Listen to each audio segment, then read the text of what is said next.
Magandang umaga, narito na mga balita sa inyong PRTV News Break. Naghayag ng pagtutol ang International Criminal Court prosecutors sa hirit ni dating Pangulong Rodrigo Duterte na hindi dumalo sa confirmation of charges hearing sa kanyang kasong crimes against humanity dahil sa madugong drug war. Sa 6 na pahinang dokumento na pirmado ni Deputy Prosecutor Mame Mandiaye-Niang, sinabi niyang sa ICC Pretrial Chamber 1 na dapat na ibasura ang kagustuhan ni Duterte dahil anila ang dating Pangulo ay available at fit.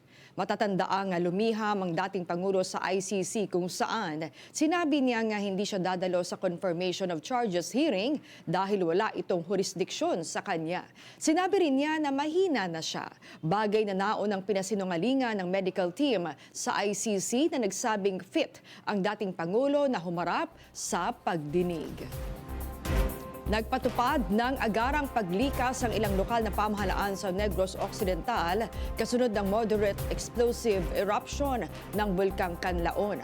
Ayon sa ulat, hindi bababa sa 24 na barangay ang naapektuhan ng ashfall at matinding amoy ng asupre, kabilang ang La Carlota at La Castellana. Ilang residente ang pansamantalang inilikas sa evacuation center sa La Carlota South 1 Elementary School. Nagbigay na rin ng paunang tulong ang LGU tulad ng pagkain at hygiene kits habang ilang bahay ang nasira, lalo na ang mga bubong na tinamaan ng makapal na abo. Nakatakdang bumisita si Pangulong Ferdinand R. Marcos Jr. sa Naga City bukas para mag-inspeksyon sa kanyang Oplan Kontra Baha program. Doon ay inaasahang makikita si Pangulong Marcos Jr. at dating Vice President Leni Robredo na kanyang nakatunggali noong nagdaang presidential elections. Ngayon City Mayor at dadalo si Robredo sa inspeksyon ng Pangulo. Ayon kay Palace Press Officer at PCO Undersecretary Claire Castro, dapat tutukan ng bayan ng pakikita ng dalawa.